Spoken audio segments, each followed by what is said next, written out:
नमस्कार मंडळी, अवधूत चिंतन श्री गुरुदेव दत्त श्री स्वामी समर्थ महाराज की जय. बघा, आज आहे शनी अमावस्या म्हणजे 16 मे रोजी शनी अमावस्या आलेली आहे. तर शनी अमावस्येच्या दिवशी आपण आधी जाणून घेऊ की शनी अमावस्या म्हणजे काय. तर जी शनिवारी अमावस्या येत असते तिला आपण शनी अमावस्या असं म्हणत असतो. आणि ही शनी अमावस्या आध्यात्मिक साधना आणि पूर्वजांची प्रार्थना करण्यासाठी एक विशेष व महत्त्वाची स्थिती मानली जाते. जेव्हा ही अमावस्या शनिवारी येते तेव्हा तिचं अनेक पटीने महत्त्व वाढत जातं, म्हणून तिला आपण शनी अमावस्या असं सुद्धा म्हटलं जातं. आता या वर्षातील पहिली जी शनी अमावस्या आहे तर ती आलेली आहे आज म्हणजे 16 मे रोजी आलेली आहे आणि ती अधिक पवित्र आणि फलदायी मानली जाते. शनी अमावस्या ही शनिदेवाचा आशीर्वाद मिळवण्यासाठी आणि पूर्वजांना प्रसन्न करून घेण्यासाठी आणि जीवनातील कष्टापासून मुक्ती मिळवण्यासाठी हा दिवस उत्तम काळ मानला जातो. शनिदेव हे न्यायाचे देव, कर्माचे फळ देणारा ग्रह मानलं जातं. ते व्यक्तीच्या चांगल्या आणि वाईट कर्मानुसारच त्यांना फळ देतात. म्हणून शनी अमावस्येच्या दिवशी पूजा, उपवास आणि दान करणे हे सुद्धा खूप महत्त्वाचं मानलं जातं, ज्यामुळे जीवनात संतुलन, शांती आणि समृद्धी येत असते. त्याचबरोबर योगायोगाने शनी अमावस्येच्या दिवशी शनी जयंती सुद्धा आलेली आहे आणि ही अमावस्या आणि शनी जयंती शनिवारी आल्यामुळे या तिथीला विशेष असं महत्त्व प्राप्त झालेलं आहे. आपल्या हिंदू पंचांगानुसार शनी अमावस्येचा प्रारंभ हा 16 मे रोजी सकाळी 5:11 सुरू होणार आहे आणि याची समाप्ती 17 मे रोजी पहाटे 1:30 संपणार आहे. आणि म्हणून शनी अमावस्या शनिवारी 16 मे रोजी आपण साजरी करणार आहोत. आता याच दिवशी आपण शनी जयंती सुद्धा साजरी करणार आहोत. तसं तर अमावस्या ही प्रत्येक महिन्यामध्ये येते, पण तिचं वेगळं असं महत्त्व काय तर शनिवारी अमावस्या आले आहे आणि या दिवशी शनी जयंती आहे म्हणून हिचं वेगळं असं महत्त्व आहे. कारण ही पूजा, उपवास, स्नान, दान, धर्म करण्यासाठी अत्यंत महत्त्वाची मानली गेलेली आहे. या दिवशी भक्तिभावाने आणि योग्य रीतीने शनिदेवाची पूजा केल्याने जीवनातील सर्व अडथळे हळूहळू दूर होतात. ज्याच्या कुंडलीत शनीची 7.5 सुरू आहे त्यांच्यासाठी हा दिवस विशेष फायदेशीर मानला जातो. या दिवशी केलेले उपाय, दान शनीचे अशुभ प्रभाव कमी करतात आणि जीवनात सुख, शांती, समृद्धी, आनंद, समृद्धीचा मार्ग मोकळा करतात. त्याबरोबर शनी अमावस्या पूर्वजांच्या शांतीसाठी सुद्धा महत्त्वाची मानली जाते. म्हणून पूर्वजांसाठी तर्पण, पिंडदान यासारखे महत्त्वाचे विधी केले जातात. दान आणि श्रद्धेने पूर्वजांना प्रसन्न केले जाते, ज्यामुळे आपल्या वंशजांचा आपल्याला आशीर्वाद मिळत असतो. बघा, आता धार्मिक दृष्टीने शनी अमावस्येचा दिवस हा अत्यंत महत्त्वाचा दिवस असल्यामुळे या दिवशी तुम्हाला दही भाताचा आवर्जून उपाय करायचा आहे. तर तो कोणता उपाय करायचा आहे आणि कोणत्या वेळेला करायचा आहे, काय करायचं आहे, कसा करायचा आहे, असा संपूर्ण आपण आजच्या व्हिडिओमध्ये जाणून घेणार आहोत. बघा, काय होते की बऱ्याच वेळेला आपण खूप कष्ट करत असतो, काम करत असतो, पण बाकीचे आपले सहकारी खूप पुढे जातात. मग आपणच पाठीमागं का राहतो, तर नाराज का होतो, तर असं का होतं. बघा, एक पॅच असतो, एक बॅड पॅच असतो, एक वाईट काळ असतो. त्यामध्ये किती जरी आपण मेहनत केली तरी नशीब आपल्याला साथ देत नाही, किंवा घरामध्ये की तुम्ही कितीही व्यवस्थित वागा, कितीही बोला, वादविवाद हे ठरलेलेच असतात आणि घरामध्ये काही ना काही कारणामुळे भांडणंही होतातच. म्हणजेच होतातच, मुली जरी पडतात, मुलं किंवा त्यांच्या आपल्या घरातील काही सदस्य यांच्याशी आपलं काहीच मुलं किंवा म्हातारी माणसं वारंवार आजारी पडत असतात. अक्षरशः पाण्यासारखा पैसा खर्च होतो. आई वडिलांना मुले उलटसुलट बोलतात, अशी टोकाची भांडणं होतात. तसेच घरामध्ये कोणाचं कोणाशी पटत नाही, मुलांचं शिक्षण व्यवस्थित होत नाही, मुलांच्या शिक्षणामध्ये असंख्य अडचणी येतात, लग्न जुळत नाहीत, मुलांना नोकऱ्या लागत नाहीत, संतान प्राप्ती होत नाहीत, अशी वेगवेगळी कारणे आपल्याला बघायला भेटतात. पण जो आपला वाईट काळ आहे त्यामुळेच हे सगळं होत असतं.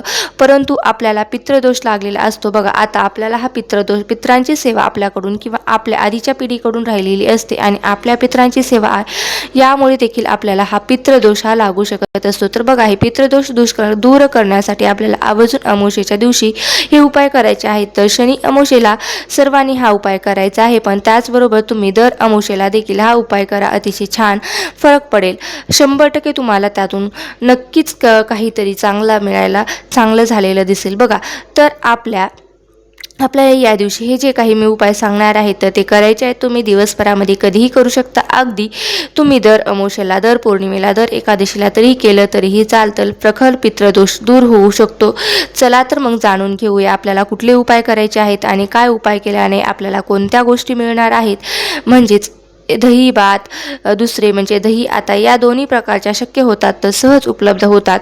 तर अशाच या गोष्टी आहेत, पण याने आपले जे पितृत्व आहेत ते दूर होऊ शकतात. अनेकांना ठाऊक नाही की आज मी तुम्हाला 5 दही भाताचे असे उपाय सांगणार आहेत की ते आपल्याला सोयीचे आहेत आणि जे करणंसुद्धा शक्य आहे, त्यामुळे त्यांना करायलाही काही हरकत होत नाही.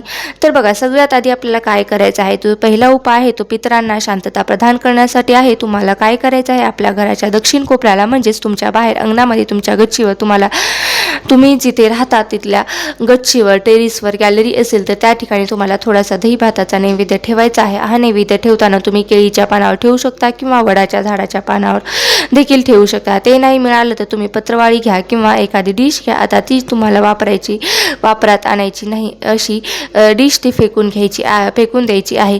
तर प्रत्येक वेळेस आपण जेव्हा उपाय करणार आहोत तेव्हा ती डिश आपल्याला वापरायची आहे. तर बघा, या डिशमध्ये आपल्याला भात आणि दही एकत्र करून घ्यायचं आहे आणि भात शिजवत असताना त्या भातामध्ये तेल, मीठ काहीही घालायचं नाही, तूप घालायचं नाही. फक्त मूठभर तांदूळ घ्यायचे आणि पाण्याने धुवून घ्यायचे आणि तो भात शिजवायचा आहे. फक्त एका पाण्याने धुवायचा, नाही धुतला तरी चालतं. आता एका पाण्याने धुवायला काही हरकत नाही आणि तो शिजल्यानंतर त्यामध्ये आपल्याला दही एकत्र करायचा आहे. आता हा भात आपण शिजवणार आहात. आता तो आपल्या खाण्यातील भात नसावा, आपल्यासाठी नेहमी वेगळा भात शिजवायचा हे लक्षात घ्या. आता अशा प्रकारे हा नैवेद्य आपल्याला दक्षिण दिशेला ठेवायचा आहे.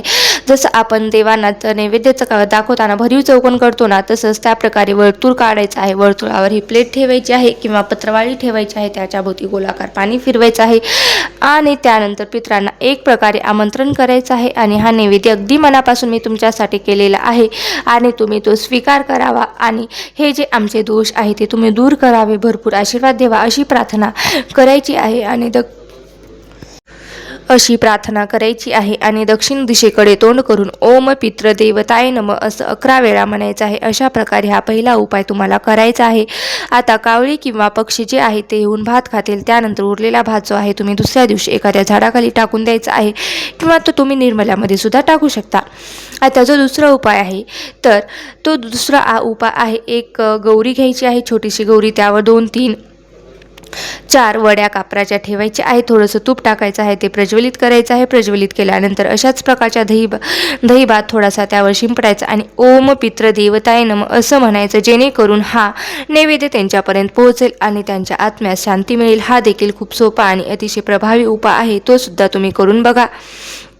आता तिसरा जो उपाय आहे तर तो उपाय असा आहे की आपल्याला संपूर्ण गच्चीवर पूर्व दिशेला अशा प्रकारचा दहीभात सोडायचा, थोडा थोडा ठेवायचा आहे की त्यानंतर पितरांना आमंत्रित करायचं आहे. आपली जी काही इडापिडा आहे ते निघून जाण्यासाठी प्रार्थना देखील करायची आहे. अतिशय सोपा आणि साधा उपाय तुम्हाला मी सांगत आहे, प्रत्येकाला करणं शक्य होईल असे हे उपाय मी सांगत आहे. त्यानंतरचा चौथा उपाय जो आहे तो आपल्याला घरातील नकारात्मकता घालवण्यासाठी आणि आपल्या घरावर कुणाची वाईट बाधा असेल, प्रखर पितृदोष असेल तर तो दूर करण्यासाठी करायचा आहे.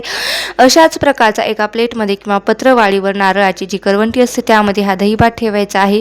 मुख्य दरवाजावरून 7 वेळेस तो ओवाळायचा आहे आणि त्यानंतर हा दहीभात एखाद्या मोकळ्या ठिकाणी टाकून द्यायचा आहे. टाकताना एक काळजी घ्या की कोणीही त्याला ओलांडणार नाही. अशा प्रकारे टाका. बघा, याने आपल्या घरातील सगळी नकारात्मकता दूर व्हायला मदत होते. हा उपाय नक्कीच करून बघा. त्याच्यानंतर आपल्याला काय करायचं आहे, 5वा जो उपाय आहे तो कोणासाठी करायचा आहे तर तुमच्या घरामध्ये सतत आजारी पडणारी एखादी व्यक्ती असेल किंवा सतत दवाखाने केलं तरीही तिला बरं वाटत नसेल, एखादी व्यक्ती अगदी चांगली होती पण अचानक तिच्यामध्ये नकारात्मक बदल घडू लागले, ती अगदी तिच्यातल्या रममान, तिच्या विश्वातून रममान अगदी तिच्यामध्ये एक प्रकारे मळगर अळली आहे, तर तिला कुठली तरी वाईट बाधा झालेली आहे, पितृदोषाची लक्षणे तिच्यावर दिसत आहेत असं समजावं. तर अशाच प्रकारचा जो दहीभात आपण बनवला आहे तो मुख्य दरवाजावर ओवाळून तशा प्रकारे त्या व्यक्तीवरून देखील ओवाळायचा आहे. समजा तुमच्या घरामध्ये लहान मूल असेल किंवा पूर्वज जन्माला आलेले असतील तर बघा, बऱ्याच घरामध्ये एखादं लहान मूल जन्माला आलं की त्याच्या शरीरावर खून असते. समजावं की आपले पूर्वज आपल्या घरी पुन्हा परत आलेले आहेत. मग ते मूल काय करतं, खूप त्रास देतं, चिडचिड करतं, अशी समस्या जर तुमच्या मुलामध्ये असेल तर त्या मुलावरून अशा प्रकारचा दहीभात ओवाळा व निश्चितच पितृदोष होण्यासाठी मदत होते. हे 5 उपाय तुम्हाला दहीभाताचे मी सांगितलेले आहेत. आता तुम्ही सांगा कुठल्याही यामधला एकही उपाय जर तुम्हाला जो जमणारा उपाय आहे तो तुम्ही अजिबात करू शकता. आणि खूप सोपे आणि तितकेच प्रभावी असे उपाय आहे ते प्रत्येकाने करून बघा आणि आवर्जून करा, विश्वासाने करा. 100% तुमचा पितृदोष दूर होईल आणि तुम्हाला नक्कीच या पितृदोषातून तुम्हाला मुक्तता मिळेल आणि अनेक कामामध्ये जे अडथळे आलेले आहेत ते अडथळेसुद्धा दूर होतील आणि नैराश्यसुद्धा दूर होईल. आणि मग त्यानंतर तुम्ही नारायण नागबली किंवा मग असे नारायण नागबळी जाऊन तुम्ही त्र्यंबकेश्वरला सुद्धा करू शकतात. अशा प्रकारे तुम्हाला करायचं आहे. नारायण नागबळी केला तर निश्चितच आपला पितृदोष दूर होतो, पण या गोष्टी करणं अगदी सोपं नसतं. त्या ठिकाणी पैसा देखील लागत असतो. जर आपली आर्थिक परिस्थिती बिकट असेल तर आपण कुठून आणणार आणि कुठून हा कार्यक्रम करणार, बरोबर ना? त्यामुळे आपल्याकडे पैसा नसेल तर घाबरू नका आणि तोपर्यंत त्रासही सहन करू नका. या त्रासापासून मुक्तता मिळवण्यासाठी दही भाताचे तुम्ही उपाय आवर्जून करा आणि दर अमावस्येला, दर पौर्णिमा आणि दर एकादशीला तुम्ही ही नक्की उपाय करून बघा. तुमचा जो प्रखरातील प्रखर पितृदोष आहे तो नक्कीच दूर होईल.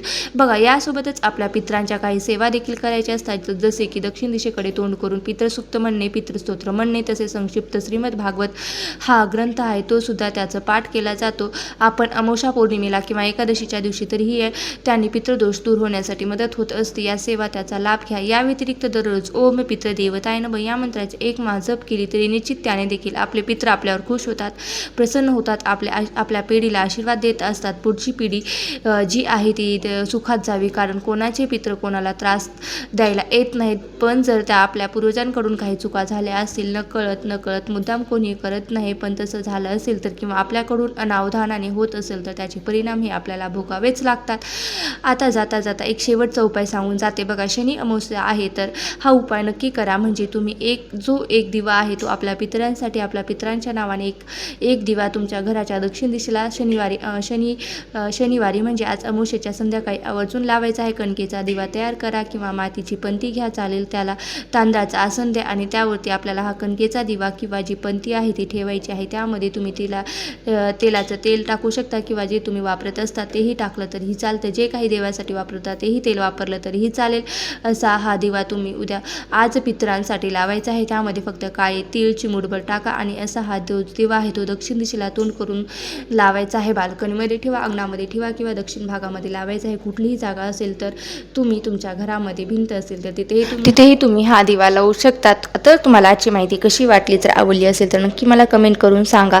माहिती आवडली असेल तर व्हिडिओला नक्की लाईक करा, शेअर करा आणि चॅनलवरती नवीन असाल तर सबस्क्राईब करायला विसरू नका. आणि व्हिडिओ जर आवडला असेल तर खरंच व्हिडिओ जर तुम्हाला आवडला असेल तर मी तुमची खूप मनापासून आभारी आहे. धन्यवाद. श्री स्वामी समर्थ. जय जय स्वामी समर्थ.